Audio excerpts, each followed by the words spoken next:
우리의 삶을 인도하시는 하나님께서 우리에게 어떤 일을 이루실 때 그것이 내가 받아들이기 좋은 그런 상황일 때는 전혀 문제가 되지 않습니다. 그런데 그 상황이 좀 마음에 안 들거나 또 어려운 상황을 인도하시면 우리 마음이 좀 불편해지죠. 하나님 왜 나에게 이러십니까? 또 혹은 지금까지 고생했는데 언제까지 더 고생을 해야 됩니까? 도대체 나는 언제쯤 풀리는 건가요? 뭐 이렇게 우리가 하나님을 향해서 하소연하거나 혹은 투덜거리기도 합니다. 우리의 이런 불편함 또 답답함은 어디에서 오는 것일까요? 하나님의 계획을 우리 인생에 펼쳐지는 그 하나님의 뜻을 우리가 알 수 없기 때문에 오는 것입니다. 그런데 또 하나님의 계획을 우리가 다 안다면 또 그것이 어떤 것이든지 우리는 감사하고 아멘이고 순종할 수 있는가? 또 그렇지 못한 것이 우리의 부족한 모습이기도 합니다. 우리가 정말 하나님께서 나에게 말씀하시는 것, 하나님의 뜻을 알게 되는 것, 이것에도 우리는 두려움이 있는데요. 왜냐하면 내가 할 수 없는 것을 말씀하실까 봐, 혹은 나에게 어려운 거 하라고 말씀하실까 봐, 나에게 힘든 거 감당하라고 하실까 봐 하나님이 나에게 말씀하시는 것을 듣는 것에 대해 두려운 마음이 있어요. 걱정이 있어요. 그래서 도리어 그냥 하나님의 뜻 안 듣고 사는 게 속편하다. 그냥 모르고 사는 게 낫다. 뭐 모르는 게 약이다. 뭐 이런 말처럼 그냥 하나님의 뜻을 안 듣는 게 낫겠다. 나한테 어려운 거 말씀하시느니 차라리 안 듣고 싶다. 이런 마음이 우리 안에 있기도 합니다. 그런데 또 신앙생활을 하면 할수록 하나님이 나에게 말씀해 주셨으면 좋겠다. 하나님이 나에게 그 뜻을 알려주시면 좋겠다. 이런 마음이 또 우리 마음 안에 생기는 것은 어쩌보면 당연한 일이기도 합니다. 오늘 말씀을 통해서 하나님의 계획이 어떻게 진행되는 것인지, 그리고 그 계획에 사람은 어떻게 반응해야 되는지 그것을 말씀을 가지고 나누려고 합니다. 하나님의 계획은 하나님의 뜻과 또 하나님의 선택한 그 사람의 순종으로 열매를 맺어갑니다. 하나님은 분명히 계획을 가지고 계십니다. 하나님은 뜻을 가지고 계시죠. 그리고 그 뜻을 하나님이 뚝딱뚝딱 혼자서 다 하지 않으세요. 사람을 통해서 하십니다. 하나님은 사람을 선택해서 그 사람이 순종하는 것을 통해서 하나님의 계획이 열매가 맺어집니다. 여러분, 계획이라는 것은 우리가 무엇인가를 준비하고 완성되어 가는 어떤 과정 혹은 절차가 계획이겠죠. 무엇인가 준비하기 전에 우리는 계획을 세우잖아요. 여행을 간다고 생각해 보세요. 우리가 여행 가려고 할 때 여행 계획을 세우지 않습니까? 그런데 이 계획보다 먼저 있는 게 있어요. 그것은 그것을 하고자 하는 의지가 먼저 있어야 되는 거예요. 여행 갈 마음도 없는데 여행 계획을 세우는 사람이 있겠습니까? 그런 사람은 아무도 없죠. 우리가 무엇인가 계획을 세울 때는 내가 그것을 해야겠다. 내가 그것을 하고 싶다. 내가 그것을 이루고 싶다라는 의지, 그런 목표, 이런 것들이 있어야 계획을 세우는 거예요. 하나님도 그 하나님이 하나님의 계획을 우리에게 말씀하시기 전에 먼저 하나님의 뜻이 있는 거예요. 하나님의 의지가 있는 거예요. 하나님이 그냥 즉흥적으로 그냥 내가 이거 해야지, 내가 이거 해야지, 이게 즉흥적으로 막 뚝딱뚝딱 하시는 분이 아니십니다. 하나님은 아주 철저하게 계획적인 분이세요. 우리보다 더 꼼꼼하게 계획을 세우시고 그 계획을 완성해 가시는 분이십니다. 그래서 주기도문에 뜻이 하늘에서 이루어진 것 같이 땅에서도 이루어지게 하소서, 이런 우리가 기도문이 있지 않습니까? 뜻이 하늘에서 먼저 있는 거예요. 그리고 그 뜻이 땅에 이루어지는 거죠. 그 하나님의 계획이 펼쳐지는데 이때 하나님이 바로 사람을, 순종하는 사람을 사용하시는 거예요. 오늘 우리가 읽은 이 본문은 다윗이 선택받고 기름 부음 받는 내용입니다. 이 성경 본문에서 중요한 인물은 두 사람입니다. 바로 사무엘하고 다윗이지요. 나머지는 그냥 엑스트라, 그냥 격가지로 등장하는 인물들이에요. 가장 중요한 인물은 사무엘 그리고 다윗이라는 인물입니다. 이 두 사람은 하나님의 뜻을 알고 그 뜻에 순종한 한 사람과, 그리고 하나님이 선택하시고 그 하나님께 순종한 한 사람, 그 두 사람입니다. 먼저 사무엘에 대해서 이야기를 하려고 합니다. 사무엘은 하나님의 뜻을 알고 그 뜻에 순종했습니다. 사무엘이 이새의 집을 찾아온 것은 하나님께서 말씀하신 거예요. 내가 사울 왕을 대신해서 세울 왕을 준비했으니 가서 기름을 부어라. 우리 1절 말씀 함께 읽겠습니다. 1절입니다. 시작.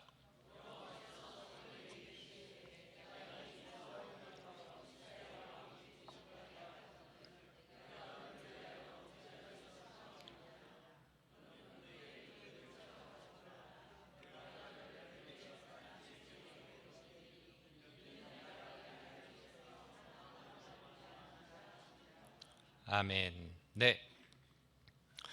사울 왕을 하나님께서 버리셨다라고 이야기해요. 사울 왕의 불순종 때문이죠. 그런데 사무엘이 그런 사울 왕이 무너져가는 과정을 보면서 사무엘이 슬퍼했던 거예요. 그런데 어느 때까지 네가 슬퍼하겠느냐? 내가 사울 왕을 대신해서 한 왕을 준비했으니 너는 가서 그에게 기름을 부어라. 현재 왕이 사울 왕입니다. 그러니까 사무엘이 걱정하는 거예요. 제가 가면 사울 왕이 저를 가만히 두겠습니까? 저를 죽여버릴 겁니다. 라고 두렵고 걱정하는 마음이 있습니다. 하나님은 사무엘에게 어떻게 해야 하는지 2절 3절에 자세히 알려주신데요. 3절 말씀을 제가 읽도록 하겠습니다. 이새를 제사에 청하라. 내가 내게 행할 일을 가르치리니 내가 내게 알게 하는 자에게 나를 위하여 기름을 부을지니라. 아멘. 하나님께서 사무엘에게 아주 자세히 알려주세요. 어떻게 행동해야 하는지. 걱정하지 마라. 사울 왕이 의심하지 않도록 네가 송아지 한 마리를 끌고 가서 제사를 하러 왔다고 해라. 그러면서 이새를 제사에 청해라. 그럼 그 아들 중에 내가 기름 부을 자를 너에게 알려주겠다. 하나님께서 아주 구체적으로 자세하게 알려주십니다. 그런데 다 알려주시진 않으세요. 한 가지를 알려주시지 않으셨어요. 그것은 어떤 사람인지, 이새의 아들 중에 있다는 것만 말씀하셨지 어떤 사람인지는 하나님께서 알려주지 않으셨어요. 그런데 여러분, 지금 사울왕을 대신해서 사울왕이 두 눈 시퍼렇게 뜨고 살아있는데 사울왕을 대신해서 다음 왕을 하나님께서 세우신다라는 거잖아요. 그러면 적어도 그 사람이 누군지는 알고 가야 되잖아요. 아니, 이 위험한 일을 하는데 사울왕 입장에서 보면 반역하는 일이 아닙니까? 그런데 이 위험한 일을 하는데 왕이 될 만한 제목인지, 내가 저 사람을 믿고 따라도 되는지, 여러분 우리 사극을 보면 우리 그런 장면 많이 있잖아요. 이 사람을 내가 믿고 따라야 되는지, 믿어야 그 사람과 함께 힘을 모아서 반역을 일으키잖아요. 우리나라에도 반정의 역사가 많이 있지 않습니까? 다 그럼 그 새로 세우려는 왕을 믿고 따르는 사람들이 모여서 반정을 일으키잖아요. 사무엘도 하나님이 알려주셔야죠. 누군지. 그래야 그 사람에 대해서 물어도 보고 조사도 해보고 내가 이 사람을 정말 믿고 왕으로 기름 부어도 안전한지, 내 생명이 안전한지 그거를 알 수 있잖아요. 그런데 하나님은 그거를 알려주지 않으셨어요. 그러면서 내가 새로운 왕을 준비해놨어. 너는 그냥 가서 기름 붓기만 하면 된다 라고 말씀하시는 거예요. 위험한 일이죠. 위험하고 걱정스럽고 두려운 마음을 가지고 있는 사무엘이에요. 그런데 사무엘은 하나님의 이 말씀에 더 이상 묻지 않고 또 거부하지 않고 그대로 순종합니다. 그리고 하나님은 사무엘의 판단을 한 번 더 꺾어주십니다. 하나님의 뜻이 무엇인지 분명하게 알려주시는 거죠. 6절 7절 말씀인데요, 함께 읽겠습니다. 시작. 그들이 오매 사무엘이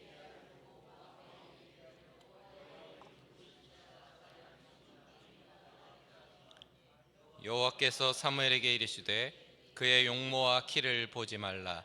내가 이미 그를 버렸노라.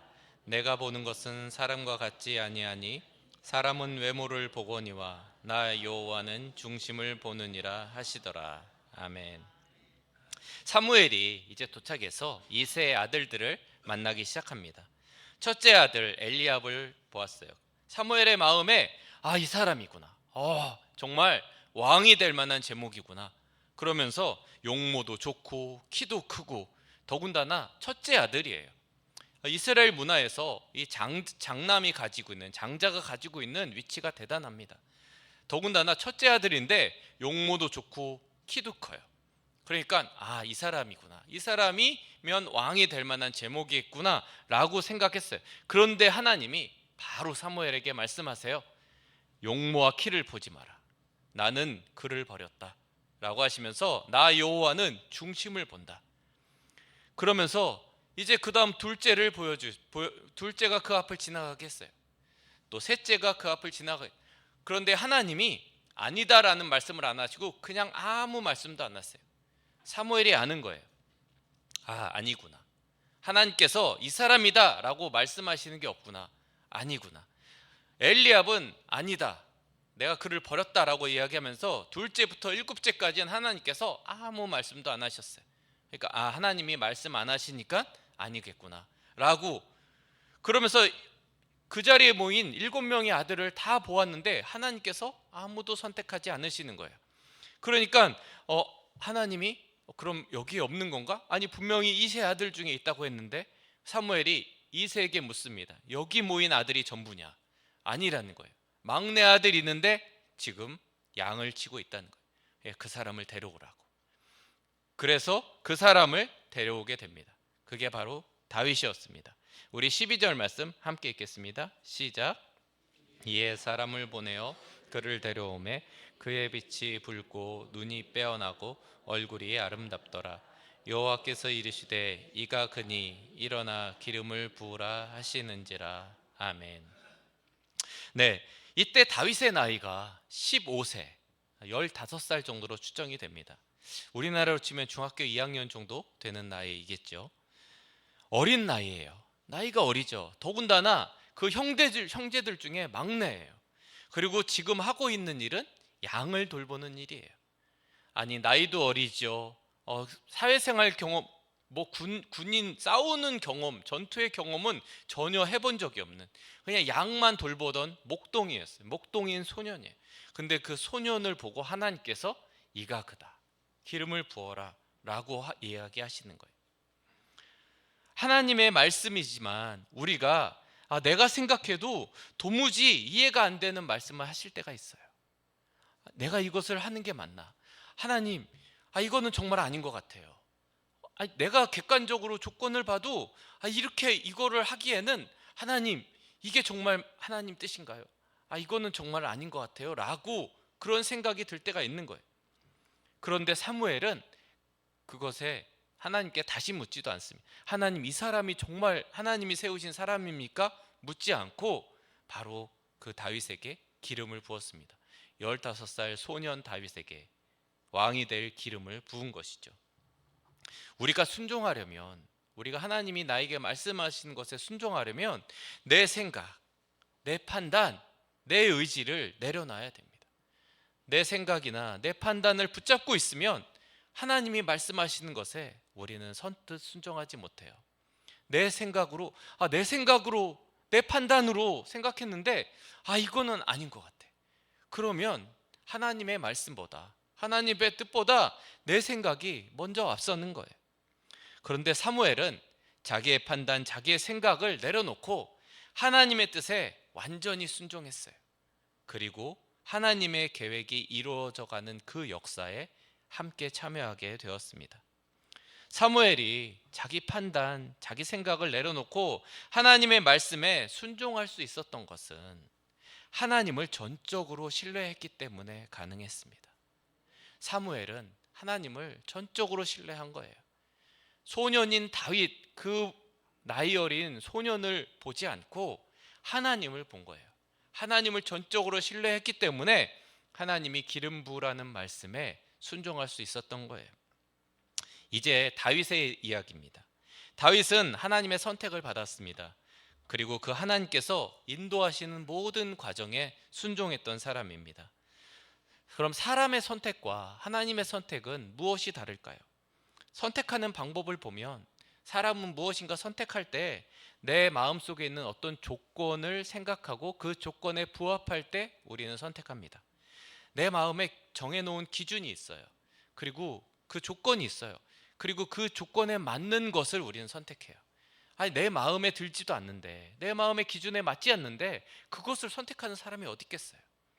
그러면 하나님은 우리가 가진 조건을 보고 우리를 선택하실까요? 그러지 않다는 거예요. 하나님은 하나님의 뜻을 가지고 선택을 하십니다. 그래서 사람의 선택은 그 조건이 바뀌거나 상황이 변하거나 그렇게 무엇인가 잘못된 방향으로 갈 때는 자기가 한 선택을 후회하기도 합니다. 아, 내가 그때 그것을 선택하지 말 걸 그랬어. 내가 그때 그거 말고 다른 것을 선택했더라면 어땠을까? 우리는 내 선택으로 좋은 결과가 있을 때는 그런 고민을 하지 않지만, 내 선택으로 무엇인가 안 좋은 결과가 생기거나 좀 어려운 과정이 만나게 되면, 아, 그때 이걸 선택하지 말걸, 내가 그때 이 일을 하지 말고 다른 일을 했더라면, 우리는 이런 후회하는 생각을 하기도 합니다. 하지만 하나님의 선택은 하나님의 뜻을 가지고 선택하시는 것이지 우리의 조건을 보고 하는 선택이 아니시기 때문에, 하나님의 선택은 후회함도 없으시고, 그리고 하나님의 선택은 절대 틀리지도 않습니다. 하나님의 선택은 반드시 옳은 것으로 열매 맺습니다. 제 말이 아니라 성경에 있는 말씀입니다. 하나님의 선택은 절대 틀리지 않으시고 조금도 어긋나지 않으세요. 하나님의 선택은 완벽하십니다. 오늘 본문에서 다윗은 하나님의 선택을 받았습니다. 다윗이 선택받는 것을 보면, 다윗은 사람들에게 주목받는 사람이 아니었어요. 그 자리에 제사 드리는 8형제 중에 7형제가 함께 제사 드리자고 아버지가 불렀는데 그 자리에 부르지도 않은 아들이었어요. 넌 나이가 어린데 어디 이런 데서 끼려고 하니? 넌 가서 양이나 돌보고 있거라. 여기는 네가 올 자리가 아니야. 너는 가서 형들이 여기 있는 동안 너는 가서 양을 네가 대신 돌보고 있어. 너는 그거 하는 게 맞아 라고 아마 보냈을 거예요. 다윗은 제사하는 자리에 이스라엘의 대제사장이었던 대선지자였던 사무엘이 오는 그 자리에 함께 있지도 못하는 거였어요. 사람들이 다윗을 중요하게 생각하지 않았어요. 아버지도 다윗을 중요하게 생각하지 않았어요. 그런데 하나님은 다윗을 선택하셨어요. 다윗이 왕이 될 만한 능력이 있어서 다윗을 선택하셨을까요? 그러지 않았습니다. 하나님은 다윗이 그런 능력이 없고 그런 조건을 갖추지 못했지만, 하나님은 다윗을 주목하셨고, 그리고 다윗을 그 자리까지 불러내서 기름 붓는 선택을 하게 하셨습니다. 하나님이 다윗을 선택했을 때 다윗이 어떤 능력이 있어서 앞으로 왕이 될 만한 제목을 가지고 있어서, 이 사람은 태어날 때부터 왕이 될 능력을 가지고 있어서 앞으로 자라면 왕으로서 충분히 할 만한 능력이 있기 때문에 하나님의 선택을 받은 것인가? 사람들은 하나님이 선택할 만하니까 다윗을 선택한 거야 라고 생각할 수도 있습니다. 어떤 사람들은 그러니까 골리앗과 싸워서 이기기까지 하고 수많은 전투에서도 승리하고 광야에서도 그 고난의 시간을 능히 이겨내는 거 아니겠어? 라고 생각하기도 해요. 다윗은 본래 그런 능력을 태어날 때부터 가지고 있던 사람이었어. 그러니까 하나님이 그거를 아시고 선택하신 거야 라고 생각하기도 합니다. 하지만 저는 좀 생각이 다릅니다. 하나님은 다윗이 가진 조건을 보고 선택하신 것이 아니에요. 그 선택한 다윗에게 하나님께서 그 능력을 부어주시는 거예요. 다윗이 골리앗 앞에서 두려워하지 않고 담대하게 싸울 수 있었던 것도, 그리고 광야에서 고난의 시간을 그 의지를 꺾지 않고 버텨낼 수 있었던 것도, 누구보다 하나님을 경외하고 예배하는 마음을 가진 것도 모두 하나님이 다윗에게 부어주신 거예요. 그런데 다윗이 한 가지 잘한 게 있습니다. 다윗이 아주 잘한 것 한 가지는 우리도 충분히 할 수 있는 것인데요, 그것은 바로 순종하는 거였어요. 다윗은 하나님의 뜻에 철저하게 순종했습니다. 잘되고 승리하는 일, 그것에만 순종한 것이 아니라 다윗이 실수했어요. 잘못했어요. 그래서 하나님이 네가 벌을 받아야 된다 라고 하는 그 하나님의 징벌에도 다윗이 순종했습니다. 다윗은 하나님이 나에게 주시는 그것이 무엇이든, 상이든 벌이든 하나님이 주시는 것이라면 제가 아멘, 제가 받겠습니다, 제가 순종하겠습니다 했던 사람이었습니다. 어떻게 이런 순종이 가능했을까요? 그것은 다윗이 하나님을 신뢰했기 때문입니다. 우리 시편 71편 5절 말씀인데요. 함께 읽겠습니다. 시작.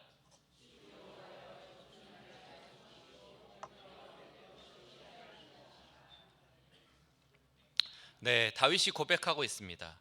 하나님은 나의 소망이시요 내가 어릴 때부터 신뢰한 이시다. 이게 다윗이 노년에 쓴 시편이라고 그렇게 성서학자들이 이야기하고 있습니다.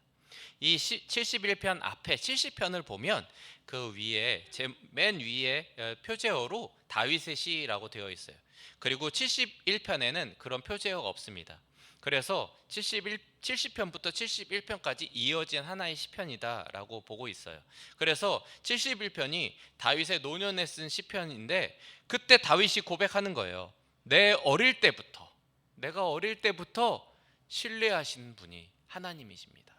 나는 하나님을 어릴 때부터 신뢰하고 왔습니다 라고 다윗이 고백하는 거예요. 하나님은 다윗이 어떤 어려움에도 어떤 고난 가운데 있어도 하나님을 신뢰하는 사람이라는 것을 어릴 때부터 보았던 거예요. 다윗은 하나님을 철저하게 어릴 때부터 신뢰했던 거예요. 우리 13절 말씀 함께 읽겠습니다. 시작. 사무엘이 기름 뿔병을 가져다가 그의 형제 중에서 그에게 기름 그날 이후로 다윗이 여호와의 영에 크게 감동되니라. 사무엘이 떠나서 라마로 가니라. 아멘. 사무엘이 기름을 부었어요. 그러니까 그때 하나님께서 다윗에게 하나님의 영이 감동되게 하셨어요. 이 감동되었다라는 건 하나님의 영으로 인해 내가 감동받았다 이런 것이 아니라 하나님의 영이 함께 하고 있다는 거예요. 하나님의 영이 다윗 안에 들어갔다는 거예요. 하나님이 다윗과 함께 하고 계시다는 거예요. 이제부터. 그때부터 하나님이 다윗에게 능력을 부어주시는 거예요. 다윗이 태어나면서부터 그 능력을 가진 것이 아니라 하나님을 신뢰하는 다윗이었을 뿐이에요. 그런데 하나님이 선택하시고 다윗에게 기름을 부으니까 그때부터 하나님의 영이 다윗과 함께 하는 거예요. 그때부터 이전과는 전혀 다른 삶을 살게 되는 거예요. 다윗이 본래 가진 능력이 아니에요. 여러분, 다윗은 이때부터 다윗이 정말 하나님의 손에 쓰임받는 사람으로 살게 되는 거예요. 그전에는 그냥 하나님을 신뢰하는 다윗이었다면 이제부터는 하나님의 능력으로 하나님이 함께 하시는 그 일을 감당하는 다윗이 되는 거예요. 완전히 바뀌는 거죠. 여러분, 우리도 동일합니다. 우리도 하나님이 다윗처럼 우리를 선택해 주셨어요. 그리고 우리에게 하나님의 영을, 성령을 부어주셨어요. 여러분 안에 하나님께서 성령을 부어주신 줄 믿습니다. 여러분 안에 성령이 계신 것을 믿습니까?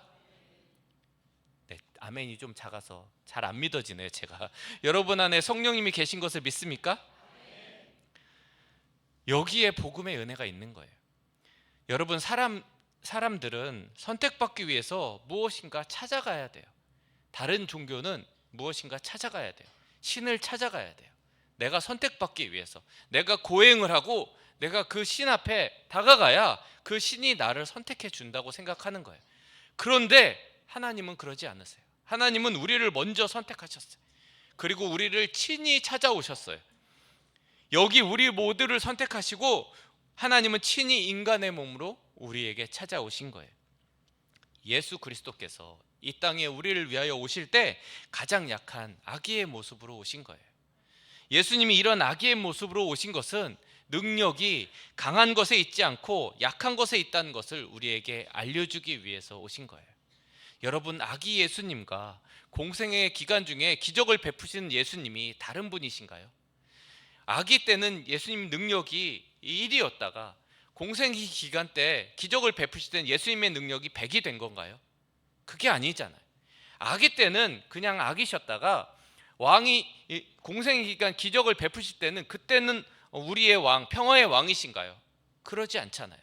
아기 때도 예수님은 우리를 위해 이 땅에 오신 평화의 왕으로 오신 예수님이세요. 기적을 베푸시는 그 예수님도 우리의 왕이 되시는 예수님이세요. 동일하세요. 그러니까 동방박사들이 왕에게 예물을 드리기 위해 찾아와서 예물을 올리잖아요. 예수님은 아기 때도 왕이시고 공생의 기간 기적을 베푸실 때도 왕이시고 지금도 우리에게 여전히 왕이신 예수님이십니다. 그래서 사도 바울은 고린도 후서에서 이렇게 고백하고 있습니다. 고린도서 12장 9절 10절 말씀 우리 함께 읽겠습니다. 시작.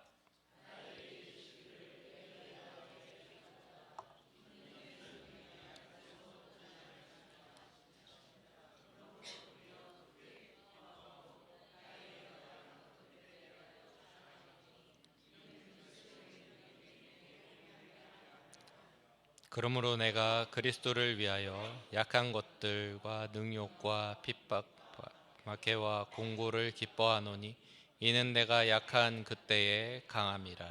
아멘. 사도 바울은 내 능력이 약한 데서 내가 온전하여진다. 그런데 나의 이런 여러 약한 것들에 대해서 내가 도리어 자랑하는 것은 그리스도의 능력이 내 안에 머물게 하려 한다. 예수님의 능력이 내 안에 머물고 있기 때문에 내가 약한 것을 도리어 자랑할 수 있다. 왜냐하면 내 능력이 약한 데서 더 온전해지기 때문입니다 라고 사도 바울은 고백하고 있는 거예요. 사도 바울은 능력이 약한 데서 온전해지는 것, 그것이 예수님의 능력이 내 안에 있기 때문에 그렇게 고백하고 있는 것입니다. 여러분, 하나님은 약한 것을 선택하시는 거예요. 다윗이 소년일 때 사람들이 주목하지 않을 때, 아무 능력을 보여주지 못했던 그때 다윗은 선택받아서 하나님이 세우시는 왕의 역할로 이스라엘을 통일하게 됩니다. 예수님은 가장 약한 갓난아기의 모습으로 오셔서 모든 사람을 구원하셨습니다. 우리가 할 것은 한 가지만 하면 됩니다. 바로 순종입니다. 그런데 이 순종이 참 어렵습니다. 내 마음에 드는 일에는 우리가 순종이 너무 쉬워도 내 마음에 들지 않는 일, 내 마음에 어려운 일, 힘든 일에는 우리가 순종하기가 참 어렵습니다.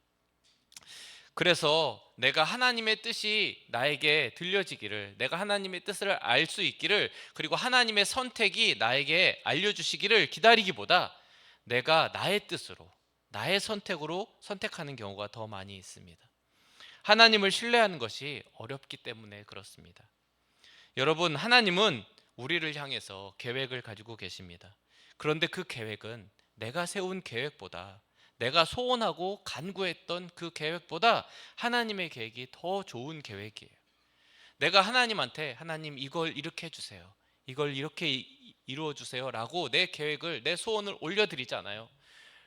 그게 제일 좋은 것 같아요, 내가 보기에. 그런데 하나님의 계획이 더 좋아요. 더 훌륭한 계획이에요. 하나님의 계획에 이 계획이 이루어지는 것이 내 삶에 더 좋은 일이에요. 하나님이 나를 얼마나 사랑하시는지, 우리를 얼마나 사랑하시는지 알면 나를 향한 하나님의 계획을 믿게 되는 거예요. 하나님의 계획을 신뢰하게 됩니다. 내가 계획을 세우려고, 또 내가 세운 계획을 이루려고 애쓰지 마세요, 여러분. 이제 하나님의 계획을 신뢰하세요. 오늘 사무엘과 다윗을 한번 생각해 보세요. 사무엘은 왕의 모습을 가진 사람을 만날 거다 라고 기대했을 거예요. 그런데 가장 나이가 어리고 가장 약한 양을 치고 있는 그 자리에 있지도 않은 다윗에게 기름을 부게 하셨어요. 다윗은 자기가 앞으로 어떤 일을 만나게 될지, 어떤 고난과 어떤 어려움을 만나게 될지 모른 채 기름 부음을 받았어요. 다윗 앞에는 정말 고난과 역경이 기다리고 있었습니다. 그런데 다윗은 하나님을 신뢰하고 끝까지 순종했습니다. 하나님을 어릴 때부터 신뢰했다라는 그 고백처럼 하나님을 끝까지, 죽을 때까지 신뢰하고 하나님의 말씀에 전적으로 순종했습니다. 하나님은 여러분과 저를 선택하셨습니다. 그리고 이제 우리의 순종만 남아 있습니다. 내 계획을 앞세우지 말고 하나님이 인도하시는 것에 그냥 순종해 보시기를 권면해 드립니다. 하나님이 나의 인생을 어떻게 인도해 가시는지, 하나님의 나의 걸음을 어떻게 인도해 가시는지, 하나님이 우리 자녀의 인생을 어떻게 인도해 가시는지 한번 하나님을 신뢰하고 그냥 따라가 보세요.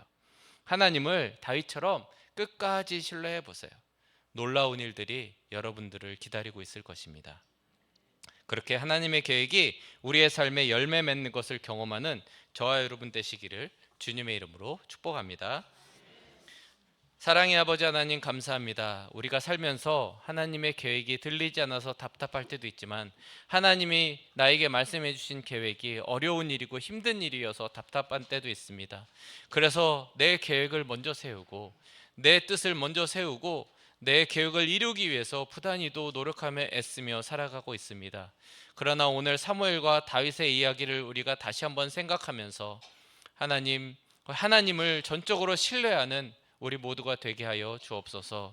하나님이 나의 걸음을 어디로 인도하시는지 전적으로 신뢰하며 끝까지 따라가는 우리 모두가 되게 하여 주옵소서.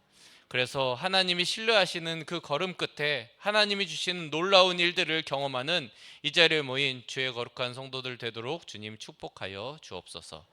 감사를 드리며 예수님의 이름으로 기도드립니다.